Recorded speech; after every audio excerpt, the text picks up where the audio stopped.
Tal? ¿Cómo estáis? A lo largo de los próximos vídeos que subiremos al canal, vamos a intentar conversar o charlar, explicar brevemente en qué consiste y qué alcances tiene el convenio 190 de la OIT sobre la eliminación de la violencia y el acoso en el mundo del trabajo. Cosa que, si eres abogado, ya lo conoces, y si no, sepas realmente de qué se trata este convenio, porque claramente ha significado un punto y aparte en todo lo que tiene que ver con la problemática de la violencia y el acoso en el trabajo. Nos tenemos que, o nos podemos remontar a 1998, que es cuando la OIT publica la primera edición de un trabajo muy interesante llamado Violence at Work, violencia en el lugar de trabajo, violencia en el trabajo, que tiene tres ediciones, año 98, año 2000 y año 2006. Están en inglés. La edición del año 2006 está todavía disponible en la página web, en la página institucional de la OIT, y os invito a que os la descarguéis y le echéis un vistazo. Es un análisis tanto conceptual como estadístico muy interesante sobre esta problemática en los diferentes países que conforman la OIT. El convenio 190 sobre eliminación de violencia y acoso en el mundo del trabajo se aprueba el 21 de junio del año 2019 en la 68ª reunión de la Conferencia Internacional del Trabajo. Y esta aprobación es casi por unanimidad. 439 votos a favor, 7 en contra y 30 abstenciones. Junto con el convenio, se aprueba también la recomendación complementaria, por algunos votos menos a favor, pero también un número significativamente elevado. Y todo un mérito teniendo en cuenta que hacía mucho tiempo que no se aprobaba en la OIT un convenio de estas características, sobre todo teniendo en cuenta la idiosincrasia y las particularidades de las diferentes naciones que conforman la OIT. En el caso argentino, se ratificó a través de la ley 27.580 y se sanciona el 11 de diciembre del 2020, se publica en el Boletín Oficial del 15 de diciembre de 2020 y entra en vigencia el 23 de febrero del 2022. Con ese número de ratificación, perdón, con ese número de votos a favor del convenio 190, uno pensaría que todos los países salieron poco menos que de estampida a ratificar el convenio. Esto no ha sido así. Hasta la fecha hay 50 ratificaciones, todavía faltan un montón de ratificaciones, pero es un importante paso adelante. En realidad, hay países como el caso argentino que ya tenía cubierto a partir de determinada legislación, que también veremos en su momento, la problemática de la violencia y el acoso en el mundo del trabajo, pero sin duda la aprobación o la ratificación del convenio 190 ha significado un punto histórico a partir del cual vamos a tener que empezar a abordar esta problemática desde unos parámetros en concretos. ¿Qué es para, para el convenio 190 o qué se entiende por violencia y acoso en el mundo del trabajo?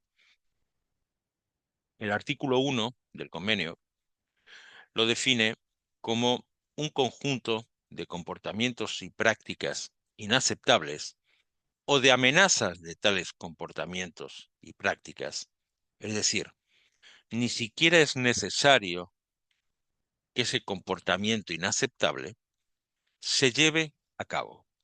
Basta con la amenaza de llevar adelante ese comportamiento, esa conducta, como para que ya esté cubierto por estas pautas y estos principios que prevé el convenio 190 de la OIT.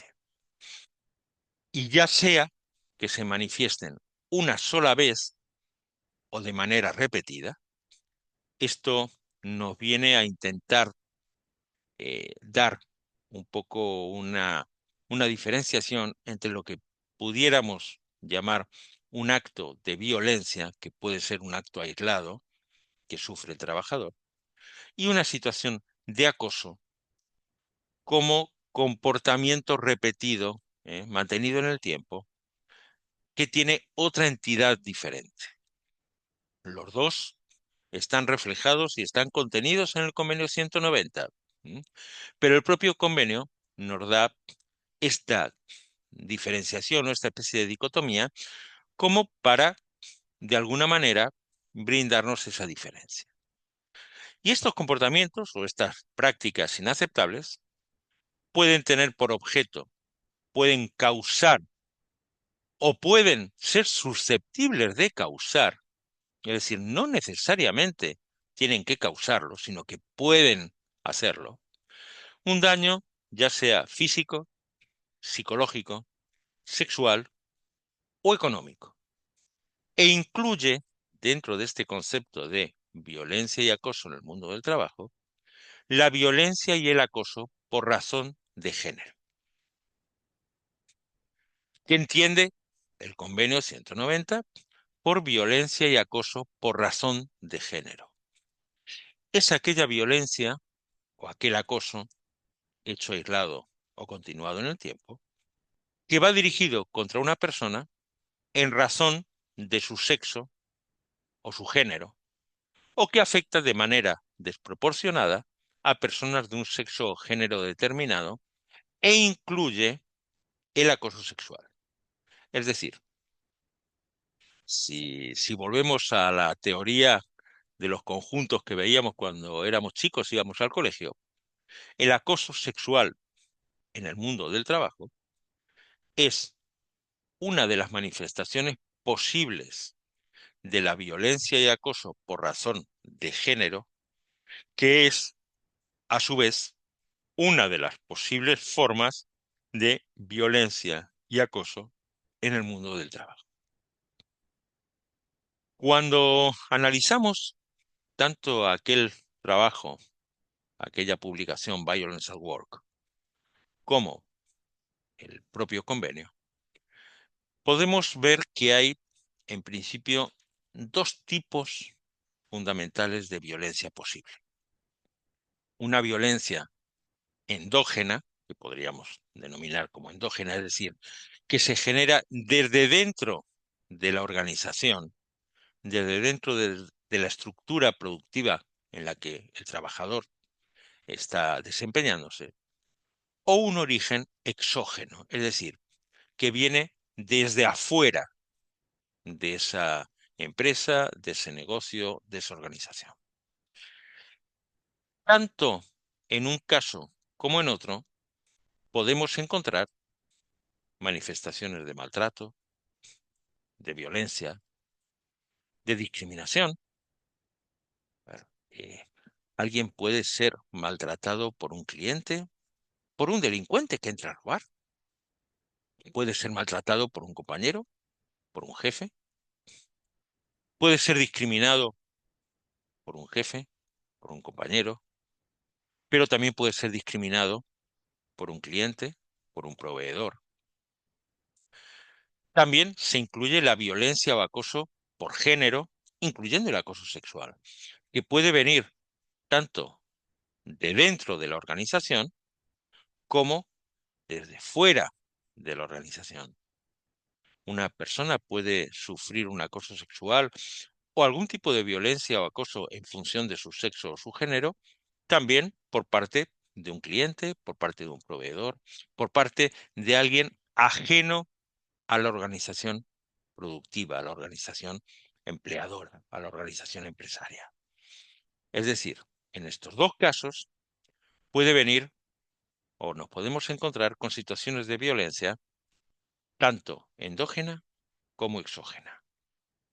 Sin embargo, hay determinado tipo de violencia que necesariamente es de naturaleza endógena.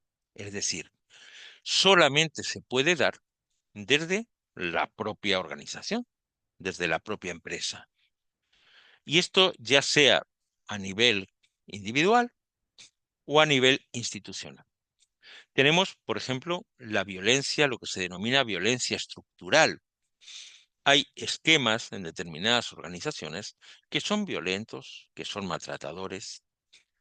En un vídeo anterior mencionábamos a Diana Schialpi, una socióloga argentina, que hablaba fundamentalmente en su trabajo, en sus publicaciones, de esa violencia estructural, muchas veces legal, aceptada, pero que conforma estructuras violentas, maltratadoras, discriminadoras, dentro de de un propio organismo o de una propia institución. Y ella hace referencia, por ejemplo, en el ámbito público, a la obligación de, para poder ascender o para poder tener la opción de una serie de puntaje para poder ascender en la carrera administrativa, de hacer cursos o capacitaciones, formaciones que están impartidas por gente que tiene menos capacitación, menos formación, menos entidad que la está recibiendo. Eso es violento. Hay estructuras eh, médicas dentro de determinados organismos donde lo que prima no es la salud del empleado, sino hacer lo que decide la empresa, pública o privada.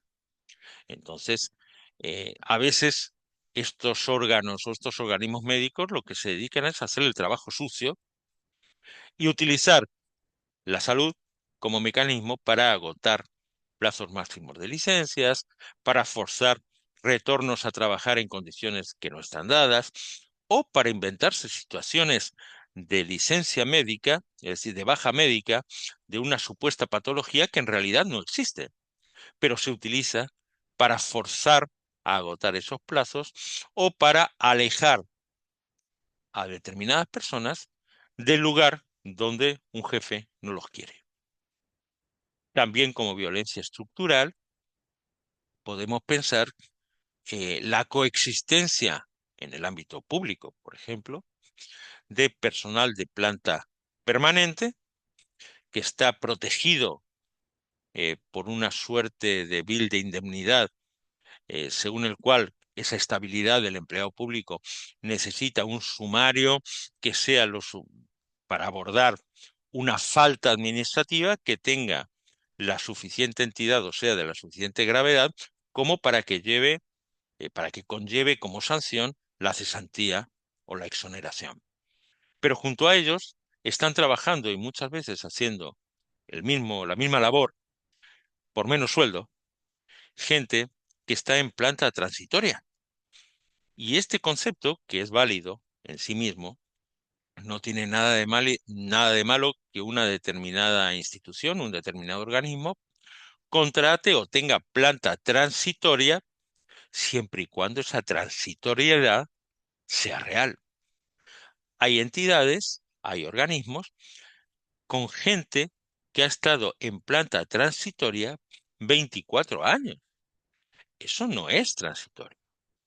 Eso es una vulneración de derechos fundamentales de un trabajador de un empleo público amparándose en un vacío o en un fraude intelectual a la hora de aplicar ese concepto de personal eventual o de personal de planta transitoria. Junto a ese personal de planta permanente y personal de planta transitoria que hacen el mismo trabajo, reciben el mismo sueldo, pero uno tiene seguridad jurídica de no ser despedido y el otro no, muchas veces nos encontramos con gente que está contratada bajo el paraguas de contrato de locación de servicios, eh, muchas veces como profesionales, también en fraude de ley. No tienen vacaciones, no tienen aguinaldo, no tienen ninguna seguridad jurídica y están los tres haciendo el mismo trabajo. Claramente es una situación de violencia, de maltrato estructural. Junto a esta problemática tenemos, sin duda, el denominado mobbing, acoso laboral, hostigamiento laboral, persecución laboral, acoso psicológico en el mundo del trabajo, llamémosle como queramos, ¿ok? Pero no me puede hacer mobbing un proveedor. Sí puede convertirme en víctima de violencia, pero el mobbing o el hostigamiento laboral es una figura esencialmente endógena. Viene desde dentro de la organización, ya sea por superiores, por pares, por subordinados jerárquicos, y en ocasiones es una decisión organizacional armada, estructurada, diseñada y pequeñada desde la propia organización, como veíamos en los vídeos donde analizábamos el caso, por ejemplo, de France Telecom. Junto a estas dos figuras, o estos dos grandes paquetes, nos encontramos también con el abuso del ejercicio de la potestad disciplinaria por parte del empleador. Sin duda, una de las facultades que tiene el empleador, y es lógico, es el de ejercer una facultad disciplinaria, de sancionar a aquel empleado público o privado que comete una falta, que no cumple con sus funciones, que no cumple con su parte del trato, con su parte del contrato. Sin embargo, hay muchos casos en los que el ejercicio de esta posibilidad, de esta potestad disciplinaria, se utiliza como mecanismo de hostigamiento, de persecución, y a menudo son sumarios, son que quedan en nada, porque en realidad nada hay que reprocharle al trabajador. Pero sin embargo, supone un desgaste sistemático y periódico que cada tanto el jefe le pueda abrir un sumario disciplinario por cualquier estupidez. También dentro de este mismo grupo de violencia de origen endógeno está el ejercicio abusivo del jus variandi. Para los que no son abogados y estos latinajos les suenan raro, el jus variandi es la facultad que tiene el empleador de modificar determinadas condiciones de trabajo. Bueno, es lógico que en el rol de ordenador de la estructura organizacional, de la estructura empresarial, de la estructura que genera una riqueza y productiva, el empleador tiene la posibilidad de introducir determinados cambios. Esos cambios no pueden ser caprichosos, tienen que estar justificados, ser razonables, ser proporcionales y no atentar contra elementos básicos ni del contrato de trabajo, ni de la relación laboral, ni que atenten contra la ética, ni que atenten a nivel de que no le generen un daño moral, un daño económico al trabajador. Si yo tengo un empleado que está trabajando en el microcentro en la ciudad de Buenos Aires y lo traslado dentro de la propia ciudad de Buenos Aires a otra sucursal que tengo a media hora, porque necesito a alguien que tenga determinadas características, bueno, si está justificado, no podemos hablar de un exceso, de un abuso en el ejercicio del jus variandi. Pero si yo tengo un trabajador que está trabajando en una sucursal en el microcentro de la ciudad de Buenos Aires y de repente lo traslado porque sí, como mecanismo para hacerle la vida imposible o para complicarle la existencia, a una sucursal que tengo a una hora de camino, ahí estaríamos hablando muy probablemente de un ejercicio más que abusivo de ese jus variandi o de ese derecho a cambiar las condiciones de trabajo. Al igual que ocurría en los anteriores, es violencia de naturaleza endógena, viene de adentro de la organización, no desde afuera, porque nadie tiene las facultades ordenatorias para influir en mis condiciones de trabajo, si no es alguien con un cierto nivel de autoridad dentro de esa estructura. Junto a estos dos grandes grupos, no podemos olvidar el estrés laboral, que ya veíamos que tiene características propias y factores propios que generan estrés, pero que además viene determinado por todas estas situaciones de violencia. Es decir, toda situación de violencia, de discriminación, de maltrato, genera estrés. No todo estrés está generado por una situación de violencia o de maltrato. Tenemos el síndrome de burnout, lo mencionamos ya en algún otro vídeo y volveremos sobre él en otra entrega específica. Y tenemos, en el caso argentino al menos, una figura que empezó a gestarse desde la jurisprudencia, que era la del ambiente laboral hostil, y que es un enfoque o una figura enriquecedora, porque siempre se empezó a discutir cuando hablar de violencia laboral significaba hablar solamente de mobbing, como si no hubiese otras posibles manifestaciones de violencia, y había una discusión sobre si se cumplían las pautas para tipificar una situación como mobbing o no, si se cumplían determinadas pautas, si se daban determinados requisitos.